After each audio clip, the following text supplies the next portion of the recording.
27 août 2020, JavaScript.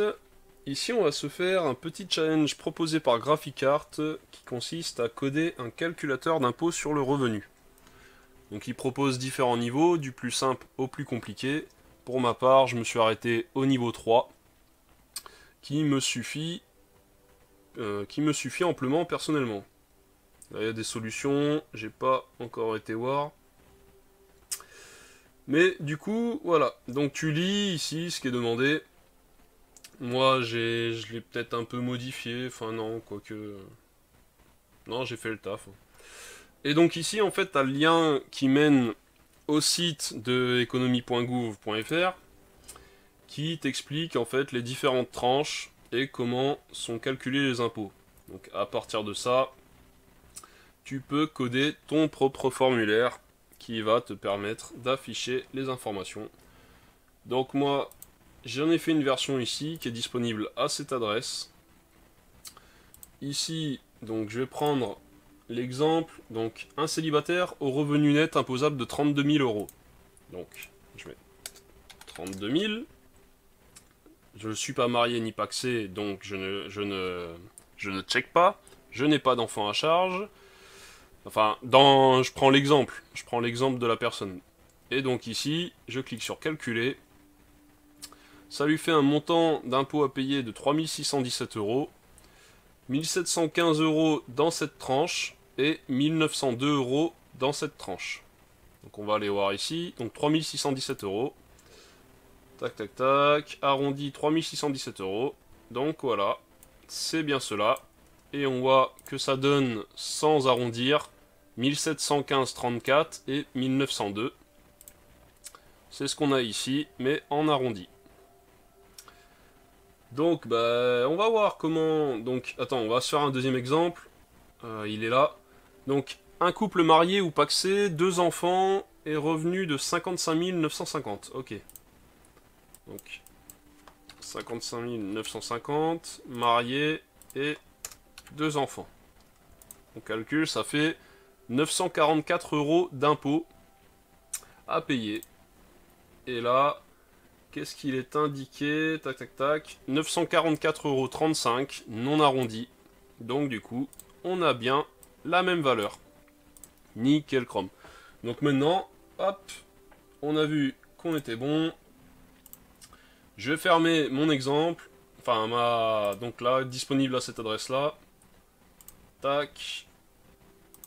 Et donc là, on a la version, donc on va pas faire de CSS ici, hein. On va pas faire de CSS du tout. L'HTML, j'ai déjà fait. Je vais l'expliquer rapidement. Donc tu n'auras plus qu'à copier une structure similaire et donc mettre sur pause à la rigueur. Copier une structure similaire et après on attaquera le JavaScript. Donc je viens là. Qu'est-ce que j'ai fait? Donc déjà premièrement, donc moi j'ai un fichier CSS ici. Et je me suis mis donc un script app.js avec l'attribut dfr dans le head, donc qui est présent ici. Ensuite, au niveau de l'HTML, donc j'ai créé un form. Il n'y a pas d'attribut là pour l'action. Et il n'y a pas d'attribut name sur chacun de mes inputs. Et là d'ailleurs, je peux mettre un bouton type bouton ici. Donc pourquoi? Parce que tout simplement, on va envoyer aucune donnée au serveur, hein, tout va se passer dans le client. Donc voilà pourquoi je n'ai pas mis ces attributs. Après, à toi d'adapter selon ton utilisation. Alors, chaque champ est compris, donc chaque couple label input est compris dans un élément fieldset. Le premier élément fieldset donc contient un input type number qui a une value initialisée à 0 pour le revenu net imposable. Le second fieldset, lui, contient un input type checkbox. Il est caché, donc avec l'attribut hidden, mais ça c'est propre après à mon CSS. Parce qu'après j'ai stylisé en fait le label ici. J'ai stylisé en fait son pseudo-élément before pour créer une pseudo checkbox. Donc toi, ça sera différent. Tiens, ben, je vais te donner l'exemple. Hop, je vais venir supprimer le CSS ici. Hop. Voilà ce que tu auras, toi, sans CSS. Donc c'est clairement pas aussi joli, hein. Mais il te reste plus qu'à faire un design à ton goût pour obtenir quelque chose qui te plaît. Donc, ensuite, troisième field set, un input type number. Donc, attends, je remonte là. Tac. Un input type number, value 0 pour le nombre d'enfants à charge. Quatrième field set, un input type text avec la value 0 euro avec un attribut read-only parce que dans cet input, on ne veut pas écrire, on veut juste lire. En tout cas, on ne veut pas que l'utilisateur puisse écrire dedans.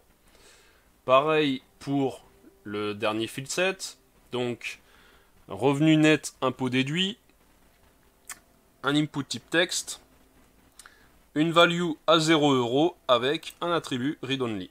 Enfin, ici, j'ai mis un button type button, parce que comme dit précédemment, je ne vais pas soumettre ça au serveur. Donc, je mets un simple button. Donc, type button, je veux dire. Donc, là, tu te mets ça en pause, tu te copies ça tranquillou, et on continue sur le JavaScript. Alors, JS. Hop, moi, je vais me placer dans mon fichier. Donc, premièrement, je vais récupérer le form dans ma page. Donc, document.body.querySelector. J'en ai qu'un, donc je mets directement le tag ici. Bien sûr, si tu as différents formes sur ta page, bah, tu lui donnes un ID afin de le sélectionner le form en question, parce que là, en faisant ça, il te sélectionnera le premier form qu'il trouve. Donc ensuite, on va se faire un petit console log form.elements. On vient là, j'ouvre la console, et là, qu'est-ce que tu peux voir? Tu vois une HTML form controls collection, et dedans, ce qui nous intéresse, c'est les propriétés nommées ici. Tu as soit par index numérique, soit les propriétés nommées. Et nous, ce qui nous intéresse ici, c'est ces propriétés, parce que on va pouvoir, du coup, faire de la déstructuration. Donc, je vais faire une déstructuration. Donc, j'ai une propriété children, j'ai une propriété married or civil union. Donc tout ça en fait c'est les ID de mes champs. J'ai une propriété net income without tax, une net taxable income, une tax amount, et c'est tout, 5 champs, 1, 2, 3, 4, 5, ok. Et tout ceci égale form elements. Tac. Donc maintenant, on a créé des variables ici qui correspondent en fait à nos différents éléments du formulaire. Je vais créer un objet ici, donc tax brackets, donc les tranches d'imposition. Le premier, donc, qui est un objet qui va contenir d'autres objets, donc first tax bracket, et chacun de ces objets, enfin en tout cas les trois premiers, vont contenir trois propriétés, donc min amount, donc c'est 10 065, ensuite max amount, c'est 25 659, enfin le pourcentage d'imposition 0,11. Donc je vais me copier ça deux fois. Donc ici ça va être seconde. Le montant ici ça va être 25 660. Donc 1 euro de plus quoi. Et ici 73 369 euros. Et là l'imposition c'est 30%. Ensuite on a donc 73 300 70. Et ici, c'est 157 806 euros. Et c'est 41%. Donc c'est la troisième tranche. Et là, on a la quatrième. Donc j'ai pas mis de max amount, parce qu'en gros c'est l'infini. Dans le tableau, moi j'ai mis la fortune de Jeff Bezos. Et donc c'est 1 euro de plus, donc 157 807 euros. Et ici c'est 45%. Donc j'ai pas mis, volontairement, j'ai pas mis la première tranche là d'imposition qui en gros est taxée à 0%. Hein. En gros on sait que c'est inférieur à ce montant là. Donc à présent ce que je vais faire sur mon formulaire, je vais me rajouter une écoute d'événement. Mais si, mais ouais d'accord, voilà pourquoi j'avais mis submit. J'ai laissé submit parce qu'après j'écoute l'event submit ici. Ouais mais non. On va mettre button. Et on va écouter le clic de ce bouton. Et donc je vais appeler en callback une fonction qui s'appellera display informations. Donc display informations, j'ai pas besoin de l'event, vu que je vais pas faire d'event prevent default ici. Donc, on va commencer par faire un console log de... Bon, on va mettre coucou, juste, histoire de voir si tout va bien. Donc en ligne 13, qu'est-ce qu'il y a ?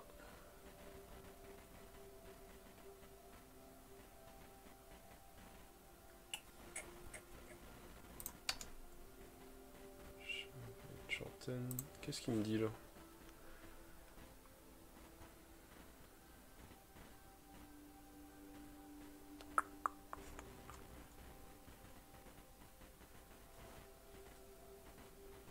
Qu'est-ce qui va pas là?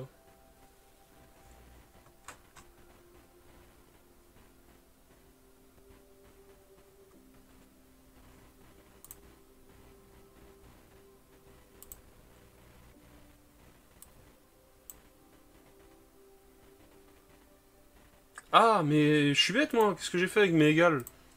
Autant pour moi, hein. Oh là. En plus, c'est que je les ai rajoutés du coup en copiant. Tac. Je voyais pas mon erreur, je me disais qu'est-ce qu'il me dit là, mais... Hop là, on est dans un objet, hein. C'est pas des égales, c'est des 2 points. Et donc, hop. Et en ligne 12, pareil. Bah du coup, oh là là.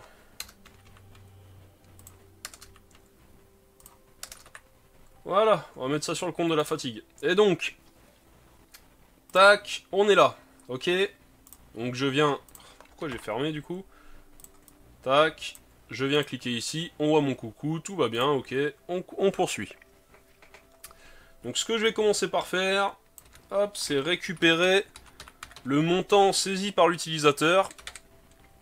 Mais quand je récupère, du coup, je vais avoir une string.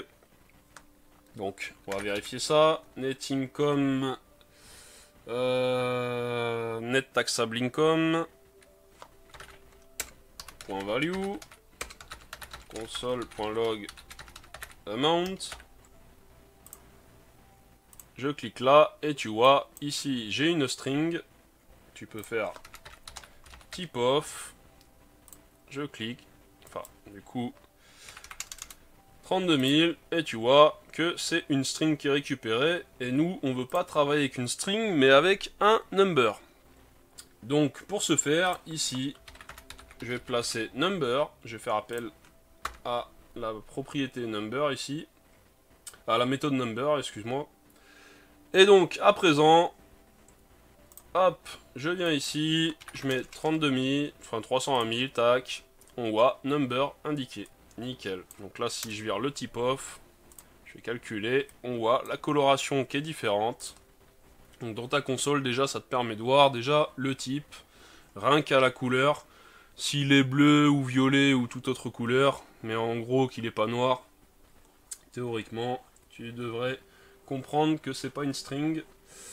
Donc, maintenant, ce qu'on va se faire, donc je me retire ceci, et je vais prendre le montant des taxes, et pour ce faire, je vais créer une fonction calculate taxes, auquel je vais passer mon montant, donc qui est un nombre. Hop, donc maintenant je vais venir là, calculate taxes, amount, le mot-clé fonction, attention, tac, je descends dans mon code. Donc ce que j'ai fait moi, c'est que j'ai fait donc une variable let ici, que j'ai appelée part, par rapport au part, d'ailleurs, est-ce que je l'appelle pas parts? Ouais, parts peut-être. Et donc, je l'ai initialisé à 1. Enfin, je l'ai pas initialisé à 1. En fait, je lui mets directement la valeur, mais je vais t'expliquer. Donc, en gros, moi, ce que je fais, c'est que, de base, j'ai une personne qui remplit le formulaire. Ça, c'est sûr et certain. C'est pas Casper, et quand bien même ça serait Casper, ce serait une personne. Bref. Donc, j'ai une personne, et ce que je vais faire, en fait, je vais checker si la checkbox a été cochée ou pas, qui dit que la personne en question est mariée ou paxée. Donc en gros, là, je vais avoir un booléen true ou false. Et true, en fait, c'est égal à 1, et false à 0, quand je vais faire l'addition. Donc du coup, ici, je vais faire married or civil union, point checked. Donc du coup, qui va me retourner un booléen. Donc ça va me faire 1 plus 1, donc ça me fera 2, ou 1 plus 0, ben ça me fera 1. Et ensuite, ce que je vais faire, c'est que ici, je vais m'ouvrir les parenthèses, et je vais employer la méthode parseInt. Donc là, de base, en fait, j'ai pas besoin de parseInt. Parce que si l'utilisateur, dans tous les cas, en fait, si l'utilisateur veut faire n'importe quoi, il fera n'importe quoi. Je mets parseInt juste pour le rajouter, pour le fun. Mais là, du fait qu'en fait, c'est un champ type number et que la step, par défaut, elle est à 1, tu le verras, de toute façon, on verra, je ferai le test. Eh bien, dans tous les cas, j'aurai soit 0, 1, 2, 3, bref, j'aurai pas de valeur à virgule. Si je veux une valeur à virgule, il me faudrait faire step égale 0.1. Et là, je pourrais avoir, du coup, des décimales. Sans le mettre, le pas, il est de 1. Donc, du coup, théoriquement, j'ai pas besoin de faire mon parseInt ici. Mais bref. Donc, je viens récupérer la valeur de children. Et vu que, en fait, un enfant, ça compte pour une demi-part, je viens diviser par 2. Donc si j'ai un enfant, ça fera plus 0,5. Si j'ai deux enfants, ça fera plus 1, et ainsi de suite. Ok, jusque là? Donc là, j'ai le nombre de parts. Je vais initialiser le total tax amount à 0. J'ai pas de taxe par défaut. Et ici, je me fais un petit tableau tax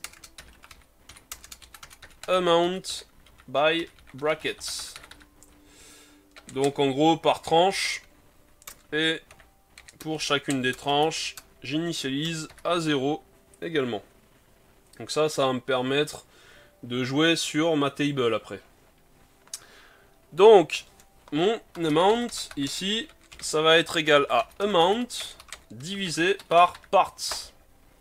Donc là, mon montant, il va être divisé par le nombre de parts. Si j'ai 1, ben, ça va me donner le montant rentré dans l'input. Mais si je suis marié ou que j'ai des enfants, ça me fera un montant divisé par la part qui aura, enfin les parts additionnées à ma part. Ok? Donc maintenant, je vais me faire une déstructuration ici. Donc j'ai first tax bracket, j'ai second tax bracket, third tax bracket, et enfin fourth tax bracket. Donc ça, c'est par rapport à mon objet que j'ai créé ici, là. Égal, et du coup, il s'appelle tax brackets. Tac. Donc là, maintenant, j'ai créé des variables qui contiennent, du coup, ces objets-là. Nickel chrome. Hop. Maintenant, ce que je vais pouvoir me faire, c'est que je vais me faire une succession de if et else if. Tu peux te le faire avec un switch si tu veux. Ici j'ai préféré les if parce que en fait les switch je me fais ça quand vraiment genre ça tient sur une ligne. Mais là dans mes if en fait j'ai plusieurs lignes donc je préfère fonctionner ainsi. C'est propre à toi ça. Hein. Et donc if amount est inférieur à first tax bracket point min amount. Donc si le montant, là on parle pas du montant qui a été saisi dans le champ là, mais le montant en fait qui est pris en compte en fonction de ce qui a été saisi là, est-ce qui a été coché là ou pas, enfin si ça a été coché là ou pas, et la valeur saisie ici, ok. Eh bien en fonction de ce montant calculé, on va vérifier si il est inférieur déjà, premièrement, à 10 065 €. C'est-à-dire, si il est à 0 jusqu'à 10 064. Donc, c'est-à-dire la première tranche non imposable, ok? Donc, si c'est le cas, ici, je vais appeler une fonction createTable et je vais lui passer mon tableau tax amount by brackets, ok? Et ici, ce que je vais faire, c'est que je vais faire un return. Tac, direct. Comme ça, c'est un early return. Ça coupe la fonction ici. Tout ce qu'il y a après ne s'exécute pas, ok?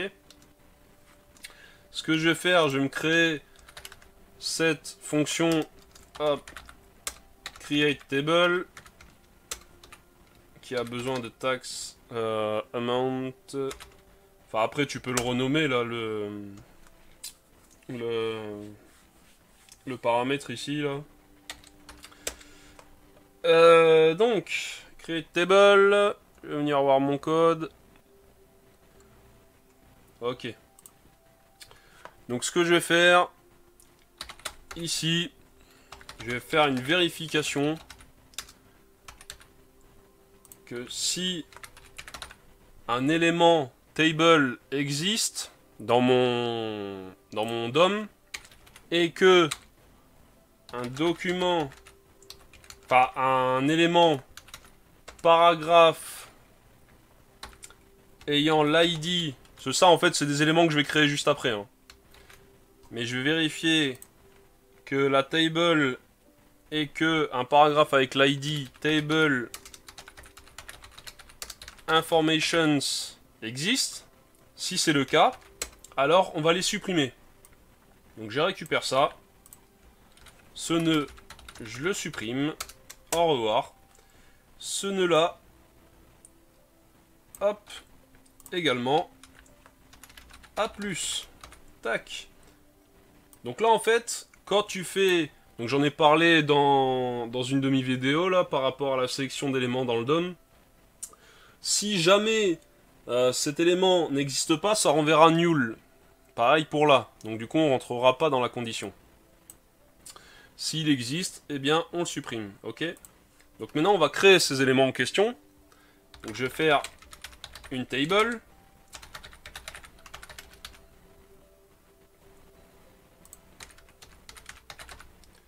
Ici, référence à une de mes vidéos où je parle de la faille XSS. Ici, pas de souci. Les données proviennent de moi.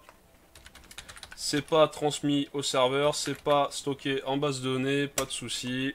Donc, je peux utiliser inner HTML sans souci. Hop. Donc, dans ma table, je vais avoir un élément thead. Je vais lui faire une rangée. Et dedans, je vais avoir 3 cellules. Donc je vais avoir une cellule tranche d'imposition.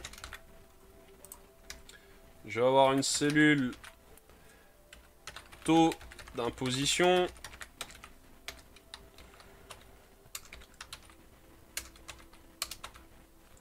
Et enfin, une cellule montant de l'impôt. Maintenant, je vais me faire monter body.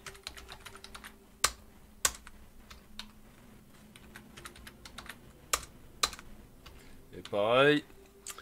Donc dans chaque rangée, je vais avoir donc 3 cellules. Donc la première ici, de 0 euros à 10 064 €. Ensuite, tac, TD. Donc ça après tu pourrais très bien utiliser en fait des valeurs en fait ici stockées dans ton objet. Hein. Tu pourrais très bien faire ainsi. Là je l'écris en dur pour ça. Mais à toi de voir. Si jamais tu veux faciliter la maintenance. Ici je m'en fiche un peu. Hein. Hop, TD. Donc ça sera donc 0 €. La valeur, le montant de l'imposition. Ici je vais me rajouter moi. C'est propre à mon CSS. Hein. No tax bracket. Donc là les classes que je rajoute. Ne les ajoute pas parce que tu n'as pas mon CSS. Tu rajoutes les tiennes pour styliser par la suite. Donc ça c'était la première rangée. Ensuite, deuxième rangée. Je vais me copier tout ceci. Tac. Et donc, la deuxième tranche c'est 10 065 € à 25 659 €. Donc là, je les invente pas, hein, les chiffres. C'est les chiffres, enfin les nombres que tu retrouveras sur le site du gouvernement. Donc c'est 11% le taux d'imposition. Et ici, donc là, moi j'ai une classe, j'ai fait un ternaire. Hop, donc c'est tax amount by brackets, donc c'est le fameux tableau qui me sert pour mes classes. Donc si c'est supérieur à 0, alors je me mets la classe first tax bracket. Sinon, je ne mets pas de classe. Hop là. Et donc ici, le montant, pareil, je vais injecter une variable. Tac. Donc ici, c'est tax amount by brackets 0. Tout simplement. Hop là. Donc on est bon. Nickel chrome. Je viens là. Je me copie ça. Donc ici, on devrait être à 25 660. Et là, on est à 73 369 €. Donc le taux d'imposition est à 30%. Ici, je viens changer pour ma classe c'est 1. Ici, ça sera seconde. Et toi, ce qui change ici, par contre, ça, tu le mets bien, parce que c'est ta valeur, ton montant en euros qui a été calculé. Hein. Donc ça, attention, ça, par contre, tu le mets. Toi, ce que tu n'as pas à mettre ici, c'est cette partie-là, à chaque fois, la classe. Dont la condition ternaire dans la classe, là. Hein. Ça, tu n'as pas à le mettre.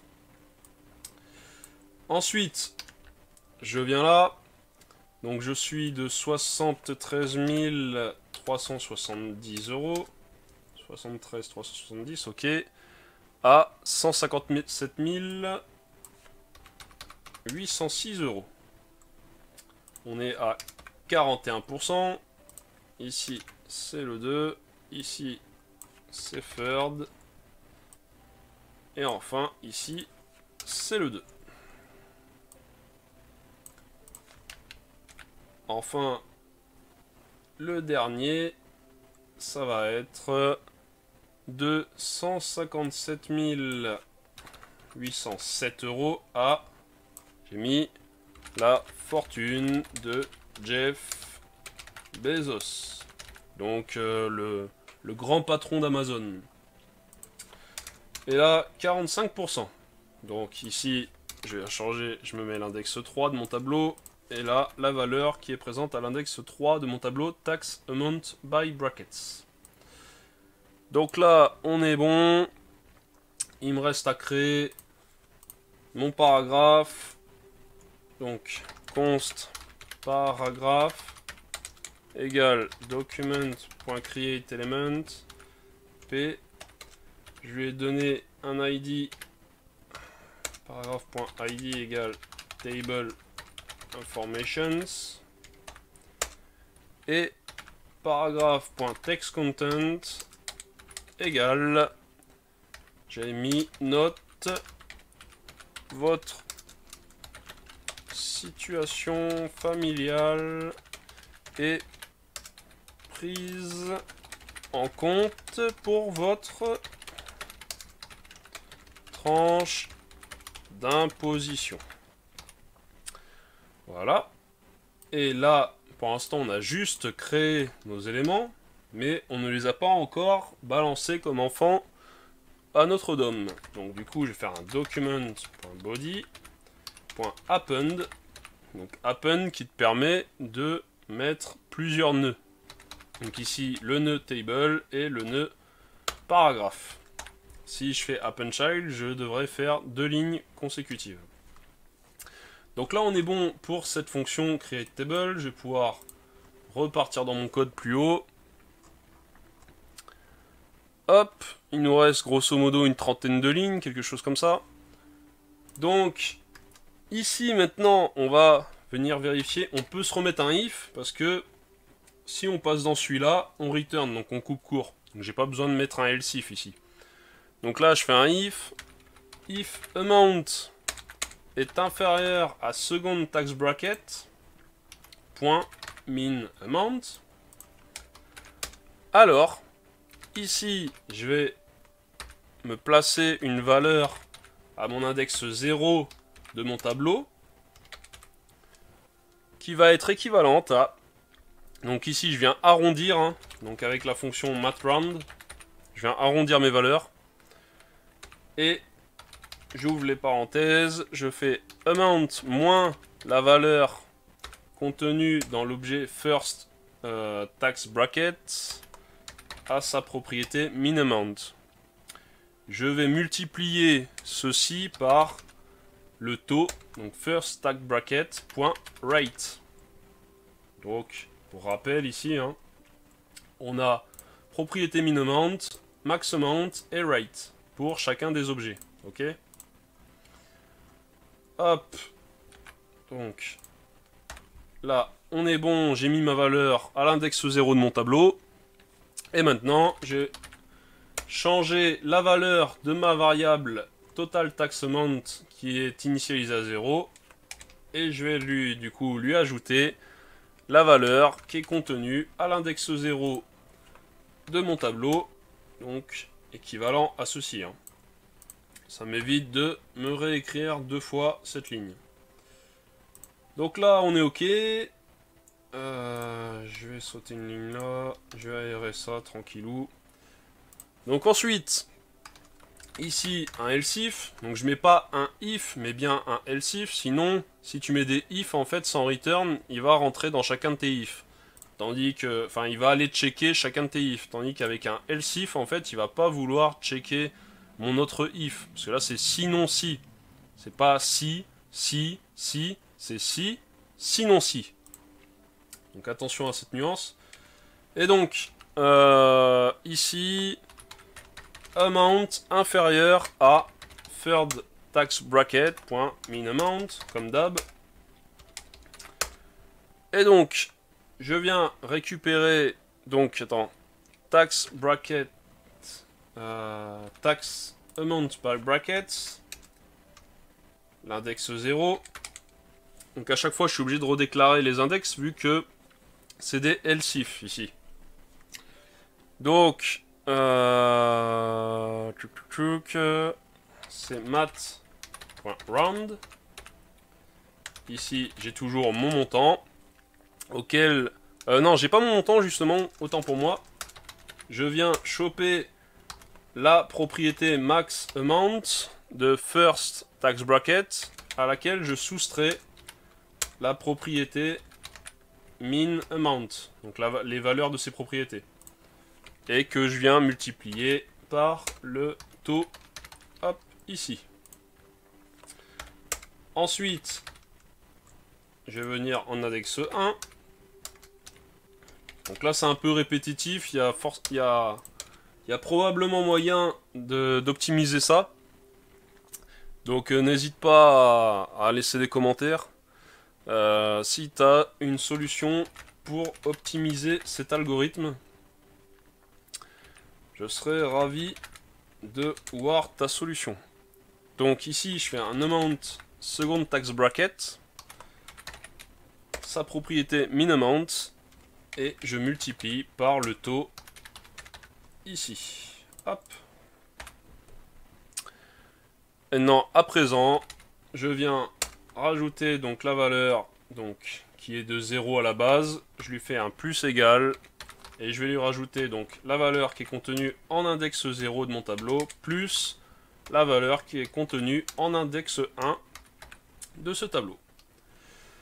Hop. Maintenant, on va se faire un autre else-if ici. Donc si amount est inférieur à for tax bracket.minAmount. Donc là, c'est répétitif. Bon, allez, on va le faire. Donc, tax amount brackets, tac, mat.round, first. Donc ça, en fait, c'est la valeur, c'est ce que j'ai ici. Je vais pas me recopier. Tac. Par contre, ici, ça va changer.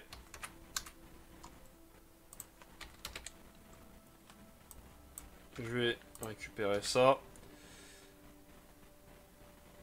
Ici, je vais récupérer ça. C'est pas amount, mais c'est la propriété max amount à laquelle on soustrait la propriété min amount. Ok. Ensuite, genre tax amount brackets en index 2, sa valeur mat.round. Ici, c'est le mount, à laquelle on vient soustraire la propriété min-amount. Et on vient multiplier ça par... ouais, je suis bon. Donc, par le taux. Hop. Maintenant, je viens concaténer, donc, ici, j'ai ma valeur 0. Je viens, pas concaténer, mais lui additionner nos valeurs. Donc, tax amount brackets en index 0, plus, du coup, en index 1, plus, en index 2. Tac. Donc après, si vraiment tu as beaucoup de valeurs additionnées, tu utilises un reduce. Hein. Tu fais pas ce que je fais là. Tu utilises un petit reduce et ça ira très bien. Mais là, pour le coup, pour l'explication, pour la compréhension, je pense que c'est plus facile ainsi. Puis il n'y a pas grand chose non plus à copier. Et donc, dernière condition, else if, donc si amount est cette fois-ci supérieur à for tax bracket, donc ici j'ai pas mis de propriété max amount parce que on ne sait pas le montant maximal. Donc du coup on se base par rapport au montant minimal. S'il est supérieur à ce montant, eh bien du coup on va se récupérer tout ce qu'on a fait auparavant. Donc ces trois là. Sauf qu'ici, pareil que tout à l'heure, du coup c'est third tax bracket max amount à laquelle on soustrait la min amount. Et il nous reste du coup l'index 3 qui est égal à mat.round de amount moins for tax bracket.min amount qu'on multiplie par for tax bracket.rate. Hop là. Et là, encore une fois, total amount tax, enfin total tax amount, plus égal, on vient sélectionner tout ça, et on se rajoute un plus ici, on récupère ça, et l'index 3. Donc maintenant, on a fini notre else-if là, tac, on vient ici. On va se créer la table ici. Et on lui passe notre tableau tax amount by brackets. Hop là. Enfin, ici, je vais retourner le montant arrondi de total tax amount. Hop là. Mais normalement, il est déjà arrondi. Hein. Mais je me fais... Bah attends. Normalement, j'ai pas besoin de faire math round ici. Parce que j'ai déjà fait mes math rounds à chaque fois. Donc, en fait, je me suis rajouté un math round pour rien. Et donc, eh bien là, notre logique est OK. Enfin, pas totalement. Parce que là, j'ai mes taxes, OK. Mais il me reste encore 2 lignes à faire. Donc ici, maintenant, tax amount. Mon champ tax amount, attention. On va lui donner sa value. Qui est en fait la value contenue dans tax ici. Je vais ouvrir les backticks. Je vais lui injecter la variable tax. Et ici, je vais mettre le sigle euro. Il ne nous reste plus que net income without tax. Donc notre champ, notre deuxième champ, donc que je rappelle, c'est des champs avec l'attribut read only. Sa valeur, c'est quoi? Ça va être, donc j'ouvre les backticks, ça va être amount, moins les taxes, moins les impôts. Et ici, pareil, en euros. Hop là. Donc théoriquement, on est bon. On récupère le form. On récupère, donc on stocke ça dans des variables, les différents champs du form. Donc on en a 5. On se crée un objet qui contient 4 autres objets avec 3 propriétés, min-amount, max-amount, rate, sauf pour le dernier qui contient que min-amount et rate. On se met une écoute d'événements sur click et non pas submit ici parce que je transmets rien au serveur. Donc c'est pour ça que j'ai supprimé volontairement le type submit et que j'ai mis un type button. Comme ça, j'ai pas à prévenir l'event. J'ai pas à faire d'event prevent default. En callback, du coup, on appelle cette fonction display informations. On récupère la valeur saisie par l'utilisateur, qu'on convertit en nombre. On passe ce nombre à la fonction calculateTaxes. Ici, on vient calculer le nombre de parts, donc en additionnant 1 avec la valeur, le booléen, donc true ou false, de la checkbox, enfin qu'on récupère de la checkbox, ainsi que la valeur saisie par l'utilisateur pour le nombre d'enfants qu'on divise par 2, parce qu'un enfant égale une demi-part.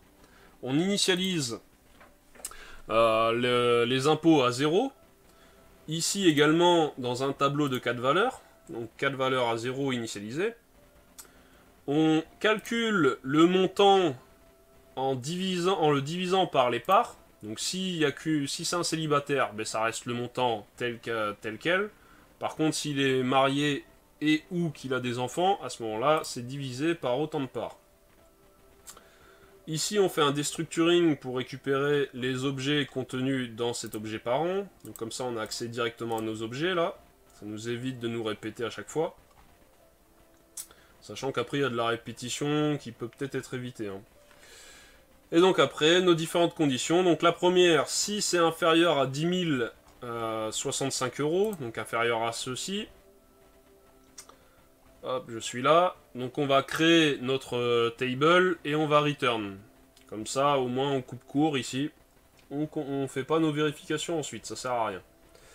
Et là, ensuite, on a nos différents if et else if qui vont du coup nous stocker les valeurs des impôts par tranche dans notre tableau Taxement by Brackets à 4 annexes différents, donc de 0 à 3. Et on additionne à chaque fois la valeur de la tranche inférieure à la tranche supérieure pour avoir le montant total des impôts. Nickel chrome. Donc du coup après dans Create Table, on a donc, bon, on s'en fout de la classe ici, par contre on a la valeur pour chaque tranche qu'on injecte grâce au tableau Taxement by Brackets, donc en index 0, en index 1, en index 2 et en index 3 par rapport aux différentes tranches. Ici, on a créé notre paragraphe qui nous indique, donc une petite note. Et ici, attention, on fait bien la vérification que si ces deux éléments créés ci-dessous existent dans le DOM, alors on les supprime avant. Sinon, si on ne fait pas ça, tu vas avoir des duplications. Tu vas avoir plusieurs tables et tu vas avoir plusieurs paragraphes. Donc c'est pas ce qu'on veut.